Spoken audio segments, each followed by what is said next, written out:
Hello guys කොහොමද ඉතින් ඔන්න අපි දෙන්නත් එක්ක යමුද චූටි ගමනක්. ගොඩාක් ලස්සන පැත්තකට තමා ගියේ ඉතින් අපේ අයියාගේ ගම කටියාවේ. කටියාවේ ගියේ මොකටද කියලා පුළුවන් නම් ගෙස් කරන්න. ඉතින් ඔය තියෙන අයියලාගේ කටියාව වැව හරිම ලස්සනයි.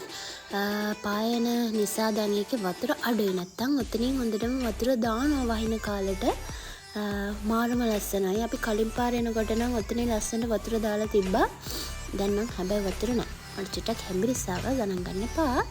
ඉතින් අපි දෙන්න මෙච්චර දුර ගෙවාගෙන ආවේ මෙන්න මෙතෙන්ට. මොකටද මෙතෙන්ට ආවේ කියලා පුළුවන් නම් ගෙස් කරන්න. ඉතින් මෙන්න මේ තැන අපි මෙතනින් පඳුරක් දාලා ආවා. අපේ අයියා කිව්වා ඉස්සර මාව බලන්න එනකොට හැමදාම යත් එතනින් පඳුරක් දාලාලු වෙන්නේ. ඉතින් ඔන්න ඊට පස්සේ අපි ගියා දැදුරු ඔය බලන්න. ආපෝ මාර අව්වයි. අව්ව නැත්තම් ඇත්තටම මෙතෙන්ට වෙලා ඉන්න ආස හිතෙනවා. කච්චර කට්ටියක් නැහැ.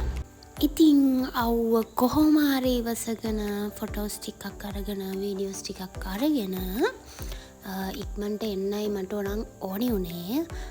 හැබැයි අපේ අයියට එතන හිතට අල්ලලා ගියපු ඉන්න චුට්ටක් වෙලා කොමරි කාගෙන හිටියා. එයාට මෙන්න මෙතනට වෙලා ඉඳගෙන එයාගේ බයිසිකල් ෆොටෝ එකක් කරන් දෙන්න කිව්වා. ඉතින් ඒකත් අරන් අපි ඉන්න ආවා තමිත්තේගමින්. අපි මෙන්න මේ ටිකක් ඔය ගුරු පාට තද ගුරු පාටට තියෙන වඩේ ගත්තා. කවුපි වඩේ. අපේ අයියා කිව්වා ඒවා තියෙන්නේ තමුත්තේගමයි. තව කොහෙද මන්ද ගමන් කිව්වා. බ්ලා බ්ලා බ්ලා එහෙ විතරයි තියෙන්නේ කිව්වා. ඉතින් ඒ නිසා කාලා නැණ කලින් කාලා නැති නිසා ඒකත් try කරලා බලන්න ගත්තා. ඒකත් අරගෙන අපි චුටි වලියකුත් දාගෙන තමයි ආවේ. ඒකයි දැන් ඔය hina වෙවි කන්නේ. ඊට පස්සේ ඉතින් එනකොට මාරම රස පැණි වලලු වගේක් හම්බුණා. ඉතින් ඒවත් ගත්තා. ඉතින් මේ වීඩියෝ එක අප්ලෝඩ් කරන්න හේතුව මාරම වටින මතකයක් වේවි මේක අපි දෙන්නගේ ජීවිතේට. ගොඩක්ම වැදගත් වේවි.